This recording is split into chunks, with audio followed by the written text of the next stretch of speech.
NDC को लेकर भ्रष्टाचार है, शहर की ट्रैफिक व्यवस्था बदहाल है, शहर की सीवरेज व्यवस्था ठप है। इन सभी जनहित मांगों को लेकर के लगातार सड़कों पर हैं, लोगों से मिल रहे हैं।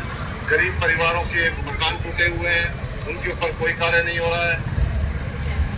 एक्स्ट्रा जो फालतू के काम है, जिनकी कोई जरूरत नहीं है, उन कामों पर पैसा बढ़ाया जा रहा है। टाउन पार्क में 8 करोड़ से ज्यादा का पैसा लगाया जा रहा है, अन्य व्यवस्थाओं को किया जा रहा है। जबकि जो गरीब परिवार हैं, जिनके मकान टूटे हुए, जिनको राशन नहीं मिल रहा, जिनकी फैमिली आईडी खराब कर दी गई, उनके ऊपर कोई काम नहीं हो रहा है। इन व्यवस्थाओं को बढ़ाने के लिए, प्रशासनिक व्यवस्था को ठीक करने के लिए हम लोग प्रतिबद्ध हैं। मेरे वार्ड 14 से जब 5 साल पहले मैं चुन करके आया था, 20,000 से ज्यादा वोट रहे हैं जिन्होंने मुझे चुन करके भेजा, और उनकी आवाज को जब उठाने का प्रयास किया तो हमें गिरफ्तार कर लिया जाता है, मुख्यमंत्री से मिलने से रोका जाता है। लोकतंत्र में ये प्रावधान। हमें किसी भी प्रकार की मीटिंग के अंदर बोलने की इजाज़त नहीं दी जाती, भला ये वो पन्ना प्रमुख हो, बूथ अध्यक्ष हो, बूथ पालक हो, चाहे वो शक्ति केंद्र हो, केवल मंडल अध्यक्ष तक बुलाकर ही मीटिंग की जाती है। तो हमने कई बार ये कहा भी, सवाल भी उठाया कि हमारे को किस लिए बुलाया जाता है, केवल सुनने के लिए। तो हमें आदेश दिया जाता है कि आप डोर टू डोर जाओ, लोगों को बताओ, ये बताओ कि शहर के अंदर विकास कितना हुआ है। वो सब कुछ गलत। जो फिल्म दिखाई गई थी यूनिवर्सिटी के अंदर, वो 3 बार तो मैं खुद देख चुका हूँ। कहीं भी विकास के नाम की चीज़ नहीं होती, ना ही किसी को बोलने का अधिकार। नगर निगम के अंदर मैं 29/8/23 से लेकर प्रॉपर्टी फाइल को ठीक करवाने के लिए पता नहीं कितने चक्कर लगा चुका हूँ। अभी 29 तारीख को 1 साल पूरा होने वाला है। प्रॉपर्टी टैक्स बिल के अंदर मेरी मिसेज का नाम कमलेश कुमारी की बजाय कमलेश कुमार है। आपके सामने बैठी है मेरी मिसेज कमलेश कुमारी, लेकिन आई लगाने के लिए 21,000 की पहले फाइल लगाओ। मैं कहता हूं ये मेरी वाइफ है, डब्लू लगाओ, डॉक्टर ऑफ लिखते हैं। किसी भी प्रकार की सुनवाई नहीं हो रही। मंत्री जी के पास गया तो कहते हैं जाओ रेस्ट हाउस में बैठे डीएमसी साहब, उनसे मिल लो। मैं उनसे मिला, वो कहते हैं जी आपका तो 100 गज का प्लाट है ही नहीं, 200 का है। मैंने कहा 100 आप गिफ्ट में दे दो। तो कहते हैं जी हमें नहीं पता। मैंने कहा मुझे भी नहीं पता। ये जो रजिस्ट्री आपके सामने मैं प्रस्तुत कर रहा हूं, क्या ये नकली है? अगर ये नकली है तो मुझे सजा मिलनी चाहिए, और अगर नकली नहीं है तो आपको काम करना चाहिए। कहते हैं नहीं जी सब डिवीजन की फाइल लगाओ। इन सारे मुद्दों को देखते हुए मुझे तो ये आभास हो रहा है कि मंत्री जी डीएमसी की जेब में बैठे हैं और डीएमसी मंत्री जी की जेब में बैठे हैं। किसी प्रकार की सुनाई नहीं हो रही। आखिर में तंग आकर पिछले महीने डीसी साहब के ऑफिस में गया, वहाँ डीएमसी साहब फिर बैठे थे। मेरे को देख के कहते हैं फिर आ गया।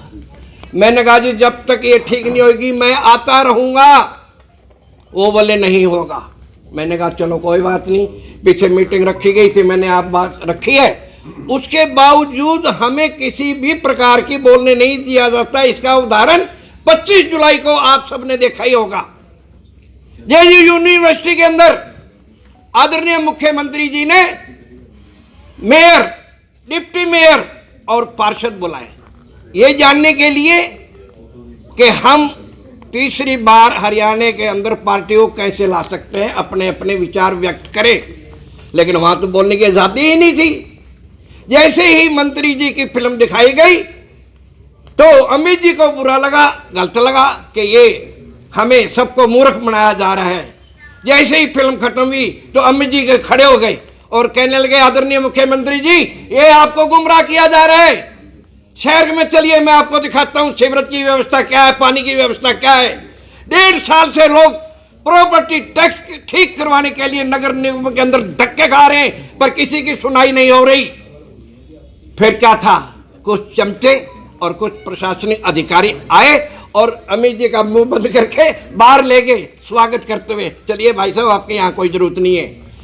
इन सारी बातों को मद्देनजर रखते हुए मैं इस नतीजे पर पहुंचा हूं कि इसका क्या फायदा हमें, सिर्फ नाम के लिए, और जब वोट है तो इनके लिए धक्के खाते फिरो। मैं बीजेपी पार्टी के अंदर शक्ति के अंदर प्रमुख होने के नाते आज मैं अपना पद त्याग रहा हूं। धन्यवाद। प्यार तो अभी भी आपका बहुत ज्यादा गले में डाल रखा है। उतार रहे हैं, अभी उतार ये अभी उतारेंगे ना। त्याग रहा हूं, कहा है तो त्याग रहा हूं, लो त्याग दिया। सबके सामने ताक रहा हूं, सबके सामने। सभी अपने अपने कार्ड यहाँ के रख दो, सभी साथियों से अपील जिनके पास कार्ड है रख दो। लोकेशन एजाज जी, पूर्व जिला महामंत्री युवा। नवीन प्रेम, हाँ दे दो मेरे को, दे दो, कोई बात नहीं, मेरे को दे दो। हाँ जी, कार्ड आपका छोड़ दो भाई सब, रख दो बस। हमने सावरे अपने पद से त्याग देकर अपने कार्ड रख दिए हैं। धन्यवाद। सभी को नमस्कार। लोकेश हनेजा, पूर्व में मैं युवा का जिला महामंत्री रहा हूँ भारतीय जनता पार्टी का। जिस विश्वास और मुख्यमंत्री जी के, क्योंकि हमारे पास प्रदेश की टीम का फ़ोन आया कि अमित ग्रोवर जी आपके साथी भी हैं, क्योंकि अमित ग्रोवर जी से परिचय पिछले 15 सालों से है और घर जैसी बात है। मैं पिछले 10 सालों से भारतीय जनता पार्टी में रहा हूँ, कुछ विशेष पदों पे भी रहा, आज एक साधारण कार्यकर्ता के तौर पे काम कर रहा हूँ। तो प्रदेश की जब टीम का फ़ोन आया कि अमित ग्रोवर जी से संपर्क कैसे हो सकता है, तो मैंने और मेरे मित्र विक्रांत जी ने अमित जी से संपर्क किया। अमित जी ने कहा कि अगर मेरी सुनवाइयाँ जैसे जन समस्याओं के मद्देनज़र होती हैं तो मैं पार्टी से कोई दिक्कत नहीं है, आप मेरी मीटिंग कराइए पहले। जैसे हमने मुख्यमंत्री जी और प्रदेश की टीम से पंचकुला में मीटिंग की, वहाँ सीएम हाउस में जाके हमारी मीटिंग हुई। सीएम साहब ने बड़ा आश्वस्त किया हमारे को कि आपकी हर तरह की हर चीज़ की सुनवाई होगी, आप जो काम धरना प्रदर्शन से करते हैं वो आप सरकार में रह के कीजिएगा। वही अमित जी ने आगे बाकी सारा डिस्क्लोज़ किया। तो इससे बड़ा निराश होकर मैं भी आज भारतीय जनता पार्टी से अपना त्यागपत्र दे रहा हूँ और आप मीडिया के माध्यम से आगाह करना भी चाहूँगा सभी को कि आपको जो ये जनता को ये लोग बेवकूफ़ बना रहे थे जो पिछले 10 सालों से, वो अब आगे नहीं चल पाएगा। अब हम पूरी तन मन धन के साथ अमित ग्रोवर जी के साथ हैं और आगे भी इसी तरह के कार्य में लगे रहेंगे उनके साथ। जी धन्यवाद। प्रदीप जी, नमस्कार जी।